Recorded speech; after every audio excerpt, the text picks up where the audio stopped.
When was the last time you did one thing, just one, for 30 minutes? No phone, no quick check, no second screen playing in the corner. Just you and one thing for 30 straight minutes. If you have to think about it, you already have your answer. And that answer isn't, I have a short attention span. It's a symptom of something that was done to you on purpose. Stay with me for the next few minutes because I'm going to show you 3 things. Why this happened to you, why willpower has never once fixed it, and exactly how to get your focus back. But I'll warn you now, the last step is the one you're going to want to argue with. Most people do. Then they stay exactly the way they are. First, the thing you need to actually hear. You don't have a focus problem. I mean that. You watched a show for 3 hours last week without moving. You've scrolled until 2 in the morning and it felt like 10 minutes. The machine works perfectly, so stop telling yourself it's broken. It isn't. The problem was never whether you can focus. It's what your focus got trained to chase. Because that's what this is, training. And you've been in it for years without ever signing up. Every time you get the tiniest bit bored and reach for your phone, your brain hands you a hit of dopamine, the chemical it uses to tag something as worth doing again. A new video, a like, a message, a red dot, little hit. Do that 400 times a day, every day for years. And your brain learns one lesson deep in its wiring. Switching is the reward, and sitting still with one hard thing is the punishment. You reached for your phone just thinking about it, didn't you? That's not weakness. That's the training working exactly the way it was built to. Somebody profits every time you look away, and they got very, very good at making you look. But here's where it gets worse, because it's not just that you get distracted, it's what distraction costs you. Every time you switch, even for 5 seconds, even just a glance, part of your attention stays stuck on the thing you looked at. Scientists have a name for it: attention residue. A piece of your mind is still on that phone long after you set it down, and it doesn't come back fast. Research found that after a single interruption, it takes the average person about 23 minutes to climb all the way back into deep focus. 23 minutes. So that quick check you tell yourself is harmless, it doesn't cost 30 seconds.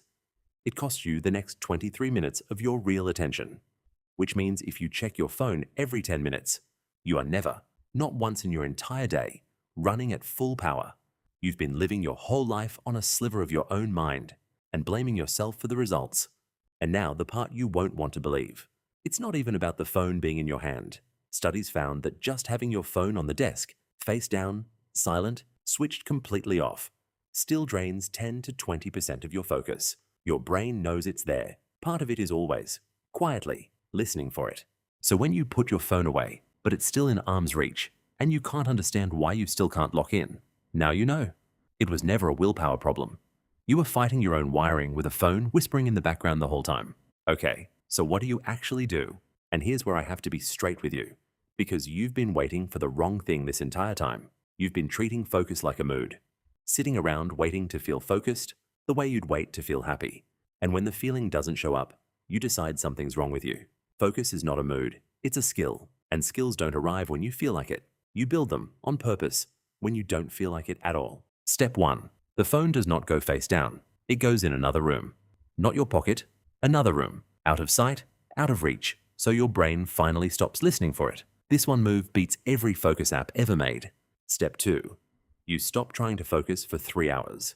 You can't, and you shouldn't try. Your attention is out of shape, and you don't hand a marathon to someone who's never run.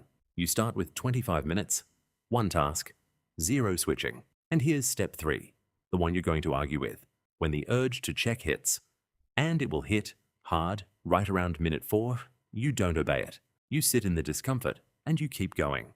Because that itch, that pull, that almost physical need to switch, that's not you failing.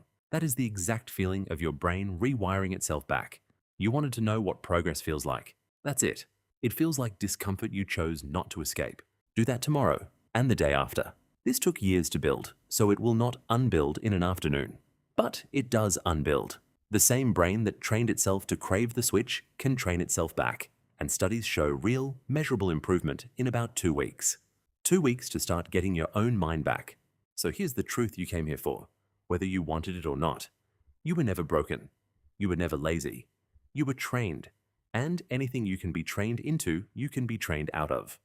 Everyone else is going to keep blaming their attention span. Keep reaching for the phone. Keep wondering why nothing ever changes. You don't get to say that anymore. You know how it works now. So, phone in the other room. 25 minutes, One thing. Today. Not when you feel ready, because ready is never coming. There's only the next 25 minutes. What are you going to do with them?